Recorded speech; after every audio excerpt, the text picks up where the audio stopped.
Judy was boring. Hello. Then Judy discovered ChumbaCasino.com. It's my little escape. Now Judy's the life of the party. Oh, baby, mama's bringing home the bacon. Whoa, take it easy, Judy. The Chumba life is for everybody. So go to ChumbaCasino.com and play over 100 casino-style games. Join today and play for free for your chance to redeem some serious prizes. ChumbaCasino.com. No purchase necessary. Void where prohibited by law. 18 plus terms and conditions apply. See website for details.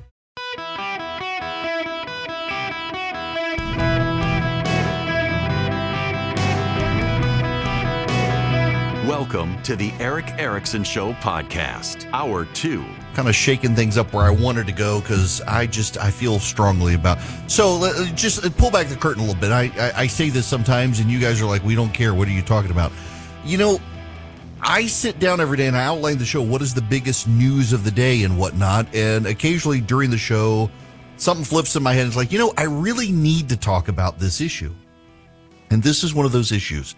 Justin Pearson. Justin Pearson is the representative from Tennessee who was thrown out of the House. You have probably seen, if you're a hyper online person, this montage of Justin Pearson. This is a compilation of Justin Pearson when he was in college a few years ago. I think in 2016, 2017, you'll hear him. And then at the very end, you will hear what he sounds like now. Justin J. Pearson, and I'm running for president of BSG. There are a few reasons that we're running this campaign this year. One has to do with representation. How can we represent all voices in a conversation? I wanted to do this by partnering with organizations from the Bowdoin Democrats to the Bowdoin Republicans. I want to bring together different voices, dissenting voices, voices that may be more liberal or more conservative, in order that we can reach a point of sort of the radical middle. Seemed like the NRA and gun lobbyists might win. But oh, that was good news for us. I don't know how long this Saturday in the state of Tennessee might last. But oh, we have good news, folks.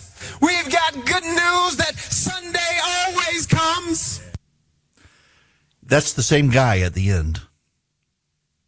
A lot of people are like, what on earth happened? There was another clip, I was trying to find it, from yesterday in Nashville, where he, again, is doing his MLK meets Malcolm X voice change. A lot of people on the right are looking at this saying, grifter, grifter, grifter, grifter, grifter. I don't think this is. The stark change in Justin Pearson from when he was in college to now doing an MLK meets Malcolm X voice impression, that's not a grift. That's not a grift. Now, a grift is when you pretend to be someone or take positions that you don't hold authentically because you're trying to make money off of events. No. What I'm seeing is a man who authentically failed at life and is trying now to be someone else. He is now someone else. He is new to this, and he believes it fundamentally. He fundamentally believes it. He's now risen to zealotry. And this is his conversion. He has been remade someone new, rebirthed into something, into a zealot for a cause. This is a guy who probably failed at life in some capacity and is embittered and has now embraced this new cause. And in this new cause is this radical for black power or whatever you want to call it, and for social justice, the social justice warrior. It is no grift. Now, I say that and I start with that for this other relevant point here. And it goes to this Gallup survey. 78% of Democrats prioritize the environment over the economy. 20% of Republicans prioritize the environment over the economy. It's a 58-point party gap. It's the largest going back to 1984. 52% of Americans think we need to prioritize the environment. 43% believe we need to prioritize economic growth. It's not a coincidence that this data comes at the same time that more data shows overwhelmingly that individuals who are blue collar, middle class, non-college educated are rapidly shifting to the GOP. It is upper income white professionals who care way more about the environment because they're comfortable. They don't have to worry about the economy. The blue collar workers of America, they've got to worry about the economy. They've got to worry about making ends meet. And our worlds are beginning to collide. On top of that, there's a movie out based on a book. The book is called How to Blow Up a Pipeline. It is a book that advocates for eco-terrorism. It is a book that tries to encourage environmentalists to take matters into their own hands and engage in terror to blow up the world, the pipelines at least. It's now been turned into a movie. The Delaware Valley Journal has a review on this book. A newly released film depicting activists planning the destruction of a Texas oil pipeline has reignited a long-standing debate about violence in the media. Could violent portrayals in media lead to real-life violence? The movie How to Blow Up a Pipeline got its title from a 2021 book by Swedish writer and activist Andreas Malm. In it, he suggested environmentalists should consider aggressive, violent destruction of fossil fuel infrastructure to fight climate change's purported effects. Instead of denunciations, he's become a media darling. In 2021, Malm told New York writer-editor David Remnick the Green Movement should reconsider its roots in nonviolence. He said he believes it's time to get destructive as a way of combating man-made climate change and forcing people to depend less on fossil fuels. I'm recommending that the movement continues with mass action and civil disobedience, but is also open to property destruction.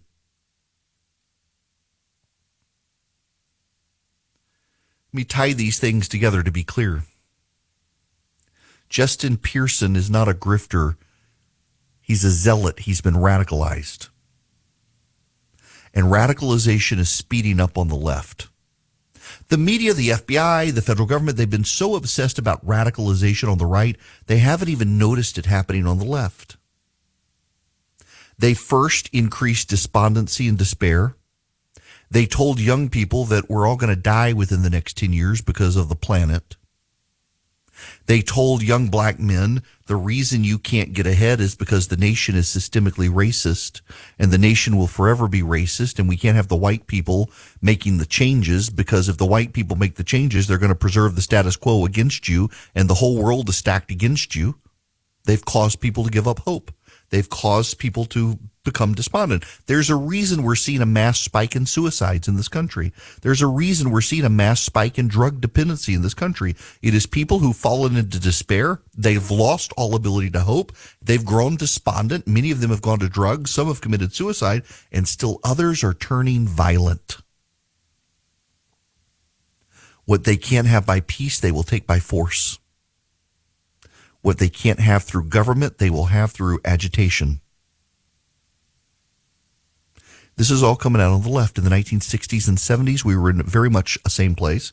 Ironic that the Democrats would go back to Chicago now for the Democratic National Convention, just as they did at that time. And the left became very violent. There were bombings every week in this country in the early 1970s, many of them by eco-terrorists. We're back to that. Or about to be. The indoctrination of the left on America's youth is starting to raise an army of jihadists for environmentalist causes, among other things. You see, I look at Justin Pearson. I look at that guy. The reason I don't see a grifter is because I've known people like this. I've known people. I had friends of mine growing up in the Middle East who became radicals, re-embraced their faith in perverse ways.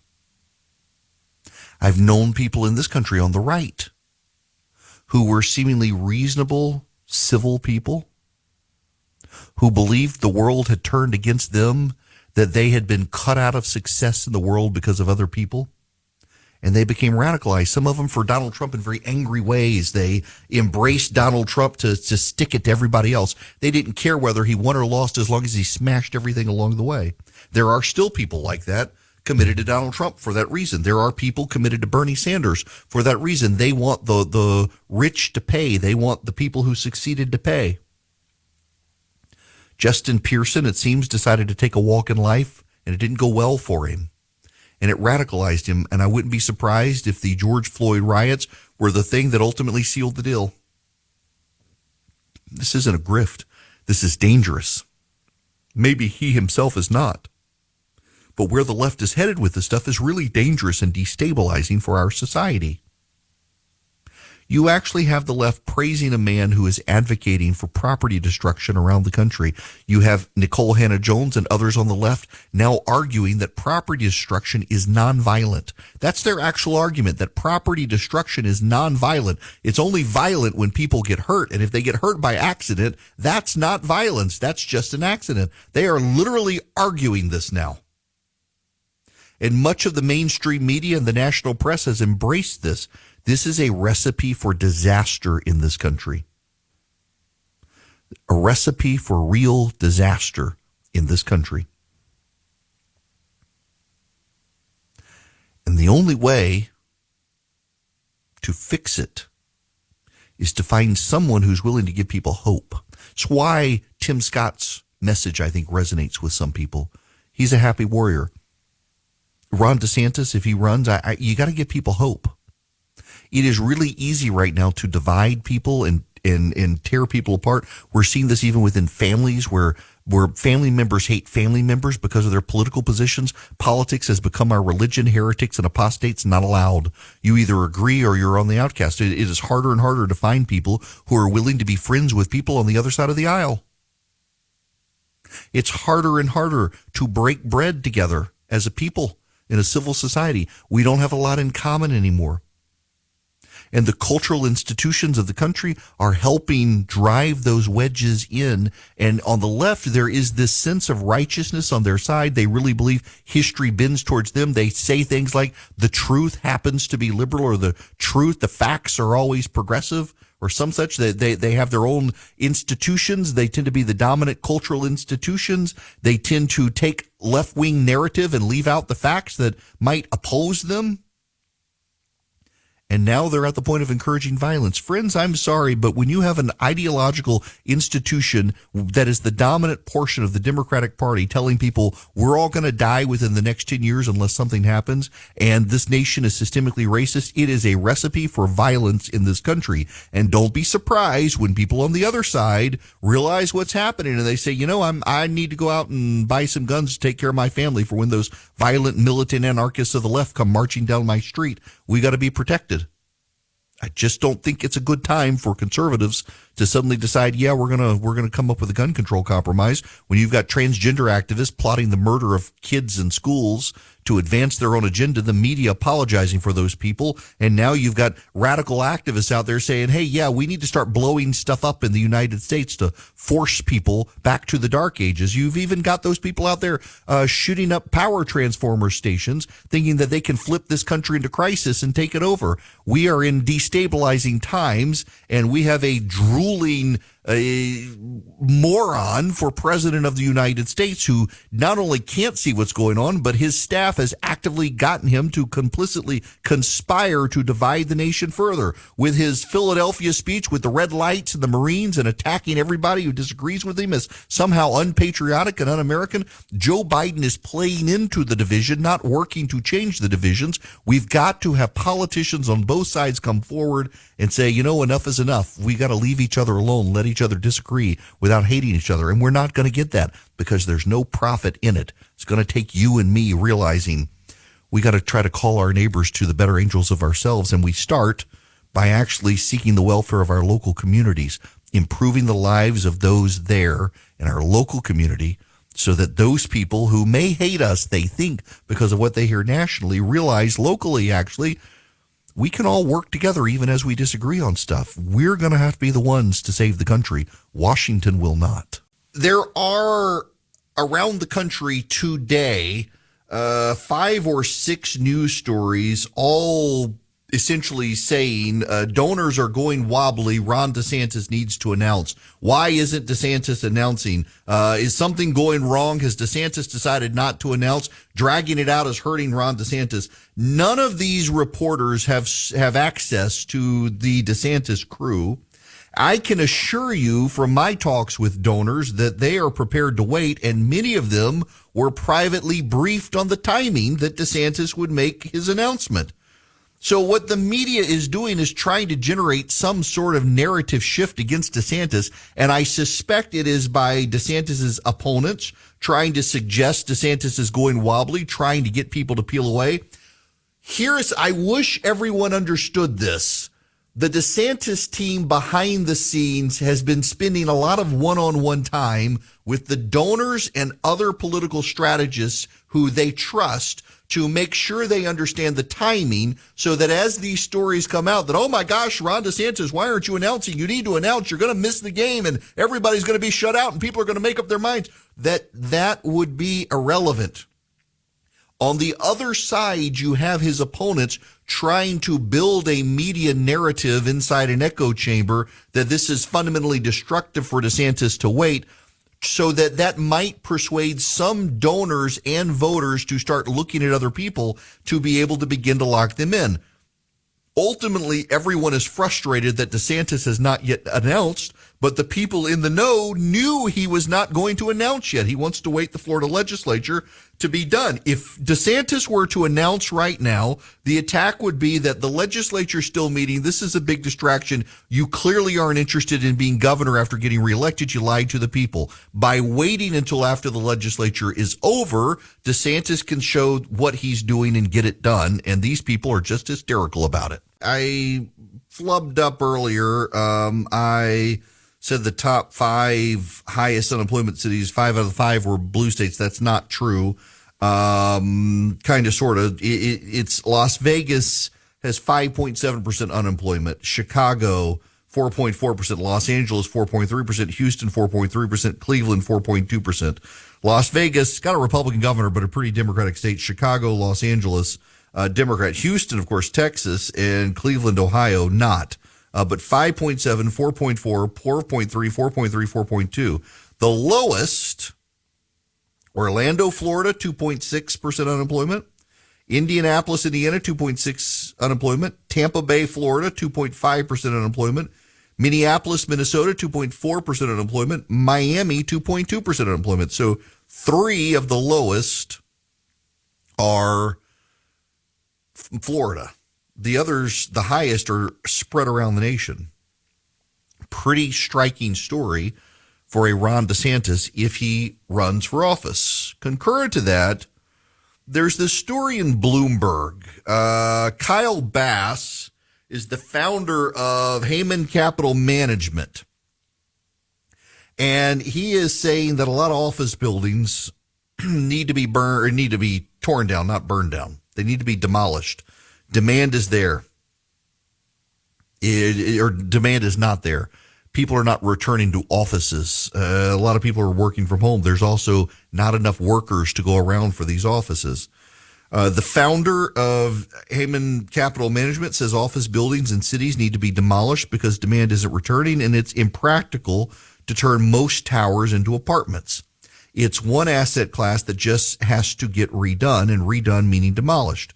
The Dallas-based investor shot to fame more than a decade ago, betting against subprime mortgages before the U.S. housing collapse.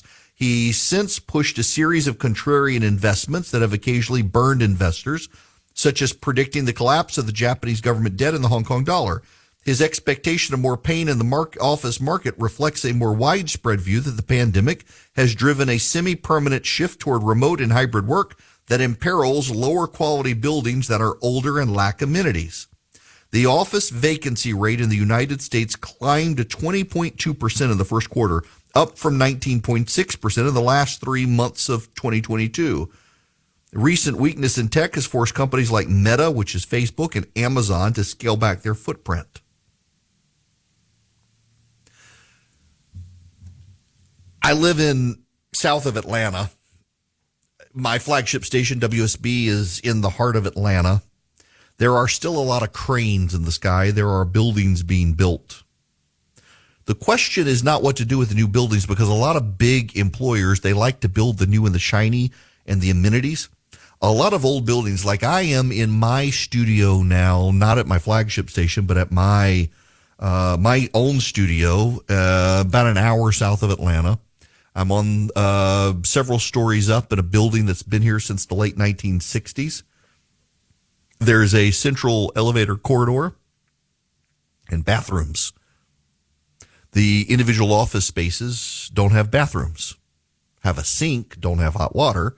The building is fine. It's one of the nicest buildings in town to be able to be in. I've got a great view, as you can see behind me, and if you watch any of the video streams, but it's not really a place with modern amenities.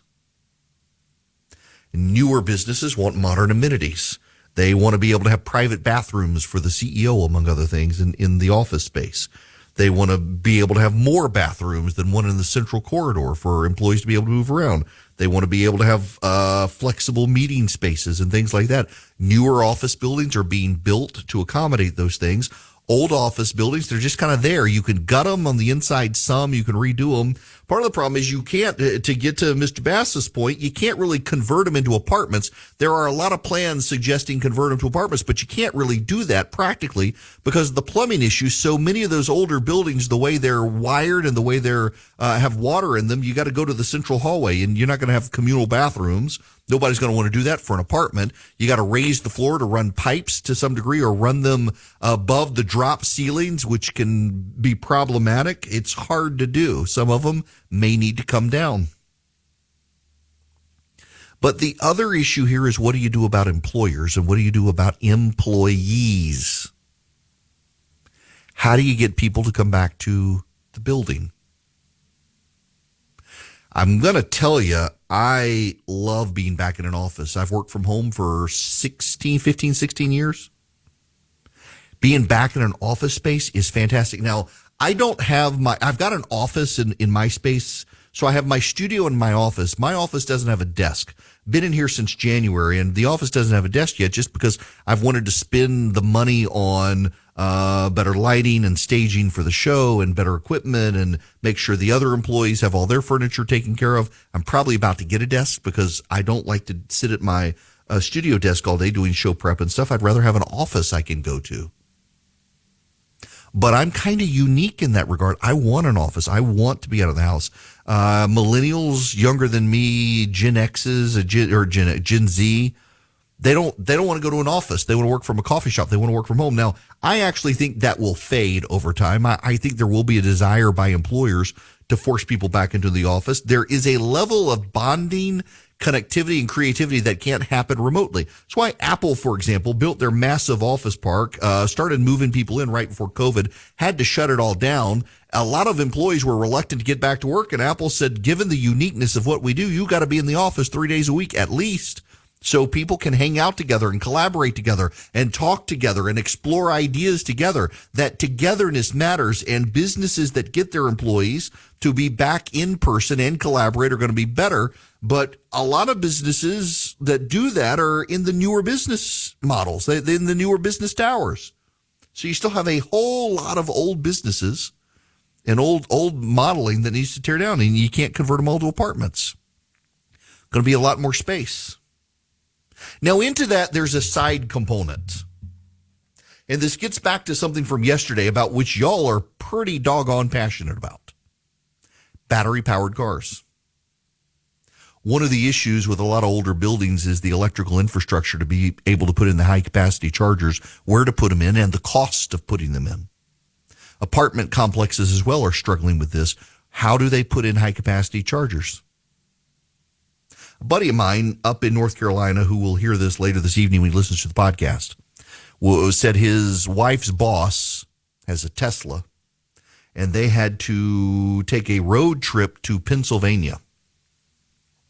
And not only did it take longer in the Tesla than in an internal combustion engine car, because of the charging. But when you paid for the charging, it did not amount to really a whole lot of savings compared to just filling your car up with gas on this particular trip. It took longer to get there and cost just about as much. It wasn't nearly as convenient as some people would think. Now, the Tesla owner would say, yeah, but I'm not having to do oil changes and stuff like that. Okay.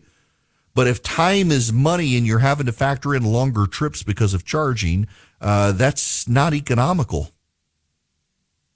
And for HOAs, for homeowner associations, for apartment complexes trying to put in high-speed chargers, it can be cost prohibitive. And the Biden administration's idea is to give you a tax credit. Y'all know how a tax credit works? I assume most of you do, but just for those of you who don't, bear with me, those of you who do.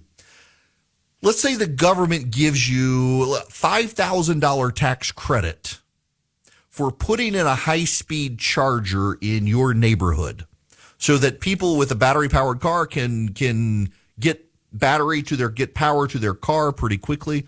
So you get $5,000 tax credit. The problem with the tax credit is it is now April 13th of 2023. You need to pay for it now with $5,000 you may not have. And next year, when you file your taxes for this year, they will credit you that $5,000. So if you owe $6,000, you'll only have to pay $1,000.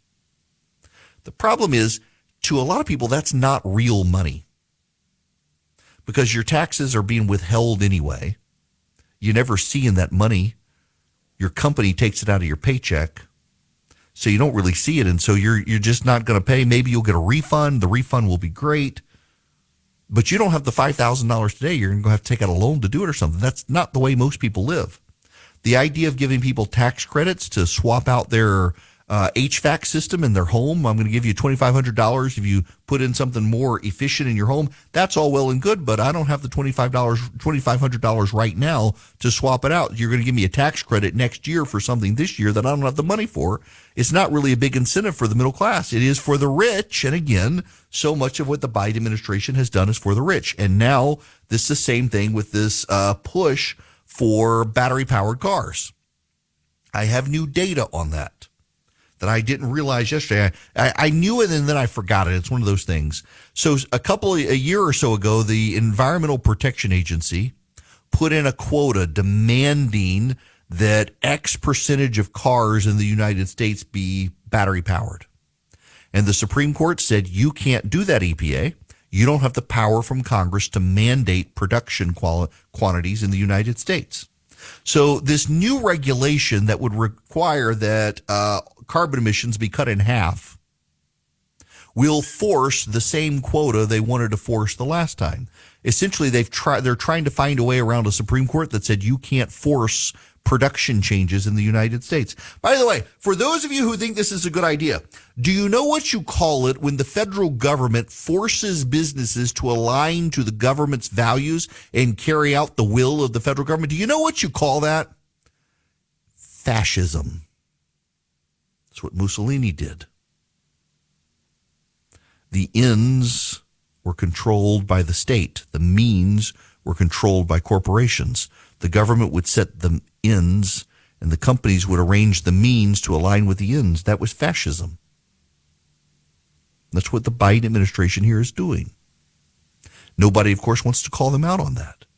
The left is happy about this. Remember, overwhelmingly, the Democrats, according to Gallup, 70-some-odd% of Democrats think we need to prioritize the environment over the economy. 51% of Americans generally agree. Now, that 51% is largely meaningless because they're not all voters. But among Democrats, 70% want to Trump the environment trumps the economy. A whole lot of people, particularly the poor and middle class, are going to get shafted if that is the position of the government, which for Biden it is. And they're doing it with electric vehicles, driving up the costs of cars in this country, forcing a lot of people now out of their own vehicles. They won't be able to afford them into something like public transportation or forcing you to move to a city. That's not going to be sustainable. And then when they get to the cities, all the office buildings are going to be torn down, and they're not going to build apartments because they don't want you people living in those areas. The planning that is going into this is ridiculous. You know, baseball is now allowing beer sales in the eighth inning. You see, they've got the pitch clock, and it shortened games. And the Major League Baseball owners who went along with the pitch clock to shorten the games, suddenly they're realizing, wait a second, our beer sales are down. We're cutting them off in the seventh inning. The games are moving so fast, we're having to cut off the beer sales, and we're not getting as much. The innings are moving faster, so we're not selling as much beer. It's hurting economically the baseball stadium. So now they're having to expand beer sales into the eighth inning, which they used to stop at the seventh because of drunk drivers. They tried to plan it all out, and these unforeseen events, it's like the Biden administration and a microcosm of the Biden administration. They're planning all of these things out over time, and as they plan them out over time, the unforeseen consequences come up. You're always going to be undermined by those consequences that you never saw to begin with. And I can tell you there are consequences out there you may not foresee when you're trying to force every American out of their internal combustion engine into a battery-powered car when we don't have enough lithium, we don't have enough power, we don't have enough money to buy the cars. There will be hell to pay. There will be a reckoning, and it'll be on the Democrats, and they are too arrogant to realize it. Along the way, you got all the economic turmoil that spills over from it. You might want to talk to Advantage Gold about that at 800-450-2566. Advantage Gold is TrustLink's #1 highest rated gold company for 7 years in a row. They can take care of your IRA, your 401k, your general investment strategies. There are a lot of odd government rules that go into using precious metals in a retirement plan or in general investment. How do you store them? Where are they located? Things like that. And Advantage Gold, highly educational, highly motivated to get you to do business with them. And they do it through no gimmicks. They just give you the straight answers, easily explained. They help you along the way. They'll even send you a free gold IRA investment kit. All you got to do is call them, 800-450-2566. Tell them I sent you. Tell them you're interested. You're a self-starter. You're self-motivated. You want to do investment strategies. 800-450-2566 is the number. 800-450-2566. Call Advantage Gold if you're interested in using gold, silver, platinum, you name it, precious metals in your investment portfolio. 800-450-2566. Let's see here. Bob, you're going to be up next. Welcome. Hey, Mr. Erickson, how are you? I'm great. How are you? Doing well. So I'm an electrician by trade and have been putting in a lot of these car chargers for businesses, residential and everything. And the comment that I wanted to make was just on the sheer weight of the car. On average, I'm not going to debate pro or anti EVs, but again, I just wanted to talk about the weight because on average, a car is about, twice as heavy as a normal one. And with these parking decks, if we continue to stage the cars one right after the other, chances the parking deck might fail. And these were some points that I brought up, and I've lived in Atlanta most of my life, and I remember when about 13, 15 years ago, there was that section of parking deck that fell close to Georgia Tech. Mm-hmm. And, that was really just mainly what I wanted to call in and just talk about. But I like your point where you're going with that, and just wanted to hear some more. Bob, I appreciate it, and that's a point I hadn't even thought of. That the weight of these things, they really are heavier. In fact, here in Georgia, the legislature just came up with a way to tax their road usage. You and I pay a gas tax when we fill up, and the gas tax goes to maintenance of the roads. The EVs tend to be way heavier than most normal vehicles because of the weight of the batteries. They don't pay the gas tax. Therefore, they're using roads that they're not helping contribute to the upkeep of while also wearing them out quicker than others. So the administration here in Georgia, the legislature here in Georgia finally decided that's got to be fixed. And most states are now doing that, whether it's taxes based on using chargers or mile upkeeps and charge them by the mile. But more and more, this is a thing. And then just the install cost. This is a huge tax to the middle class to be able to do this. Most people are so used to just driving in an internal combustion engine car, getting out, spending 5 minutes, filling up, hitting the road, going again. It completely upends our way of life in a way that a lot of people, I don't think, are really going to accept. The cost is extraordinary. Then you add in growing up and you get kids, and your kids need a car too. And, you add in those costs. I don't, the left hasn't thought these things. I don't know that they care. I don't know that they care. It's like the 1099s on Venmo. What happens now when the guy you're a contractor for gives you his 1099, but he's paid you through Venmo, so you get the Venmo 1099, and now it looks like you've got double the money you actually have, and the IRS decides to audit to be sure, and your audit cost goes up. These are all foreseeable things that weren't thought through by the Biden administration. Hello, it is Ryan, and I was on a flight the other day playing one of my favorite social spin slot games on ChumbaCasino.com. I looked over at the person sitting next to me, and you know what they were doing?